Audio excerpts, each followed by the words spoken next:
Hey everybody, this is Chris K and welcome back to another episode of the Productive Parks 5-Minute Podcast, the show for busy people working to change the game in the parks and recreation field. Today we're going to be talking about organizing a park cleanup event. Seasonal or park cleanup events can be an excellent opportunity to get the community more involved in the parks that they enjoy year-round. Hosting an event at one of your sites can also help the maintenance team catch up on less skilled work like trash cleanup, weeding, removing invasive plants, or other beautification projects. But a poorly planned event can mean that the work wasn't completed correctly and a negative experience for the volunteers. The result? The volunteers aren't coming back. The maintenance staff has to work twice as hard to correct the work completed during the event. Make sure your next park cleanup event is a productive success. Here are some steps to help plan, execute, and evaluate your next volunteer cleanup event. Determine participants. Start planning by identifying who will participate in the cleanup event. Has a volunteer group contacted you? Is a corporate group looking to give back to their community? Are you planning an event that's open to the public?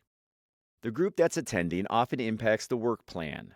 For example, work for a senior volunteer group may look a lot different than a high school football team's service project. Identify who will be at the event by asking, how many will be attending? What are their approximate ages, ability levels? Is pre-registration required or will walk-ups be accepted? What work do they prefer? How long do they plan to work? Are there particular sites they want to focus on? Do they have motivations for volunteering? For example, an environmental group wanting to experience nature won't be interested in repainting a community center hallway. Once you have an understanding of the group that will be attending the event, how long they will be there, and the ideal work for them, you can start the event planning. Select an area. You probably have a good idea of what your sites and assets need.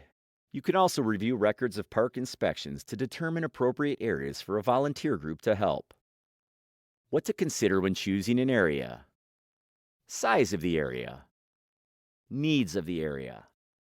Access to the area. Parking, restrooms, paths, trails, etc. Accessibility related to the group's abilities.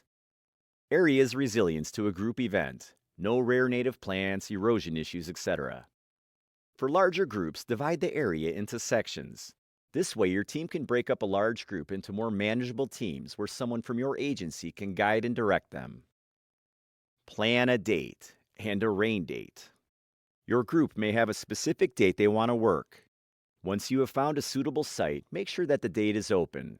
You don't want to hold a cleanup event in the middle of a large soccer tournament, maybe afterward though. As any park and recreation professional has experienced, the weather doesn't always cooperate. While a bit of a drizzle and wind may not scare away a group, you don't want a group stomping through a soaked turf or in danger of getting struck by lightning. Plan for a rain or bad weather makeup date. Make sure the anticipated alternative date works for everyone. Promote the event. If the event is open to the public, start promoting it early. Use all available channels to spread the word. Include a page in your program guide, post on social media, and/or partner with other local websites or organizations to spread the word. For example, if the local library puts out a newsletter, see if they will print a blurb about your event. Pinpoint the demographic that you want to attend the event and make sure that you promote it on channels they use regularly. Consider setting up a way to pre-register for the event so you have staff, equipment, and plans to facilitate the group. Decide your policy on participants who show up on the day of the event without registering. Also, during the event, make sure someone is in charge of taking pictures and documenting the event for social media or press releases. Corporate groups, for example, may want some photo ops to show off that they're giving back and the progress they made. Prepare supplies and equipment. You have an area in mind.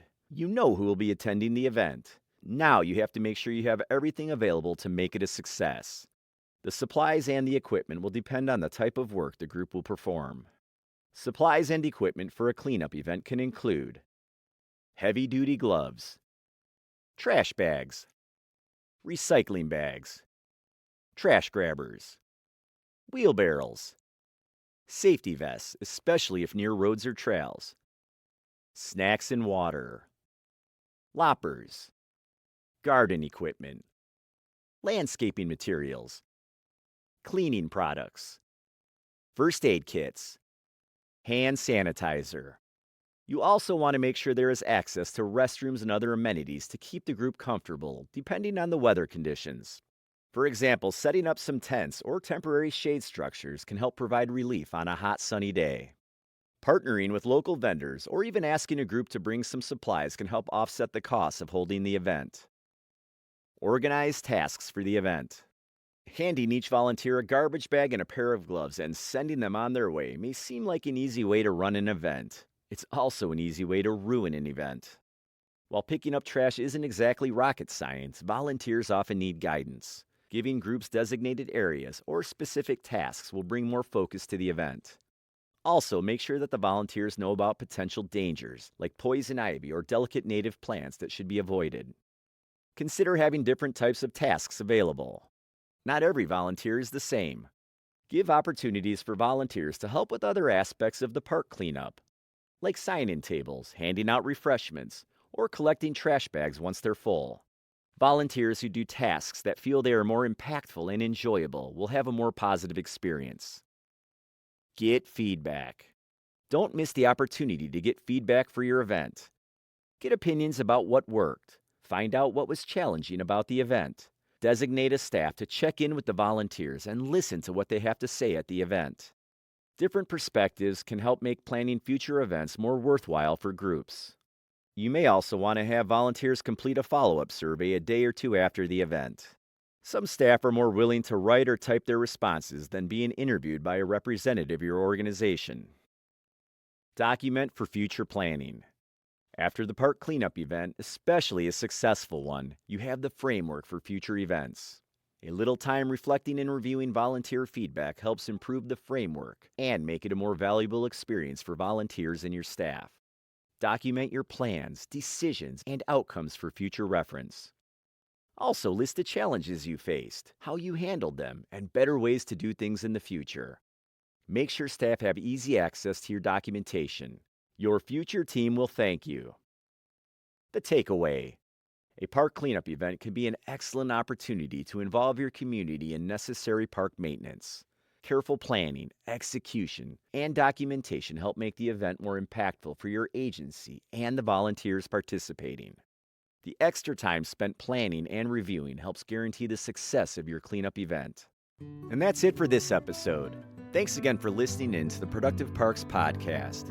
And be sure to tune in each week for more tips on how to make your agency more productive.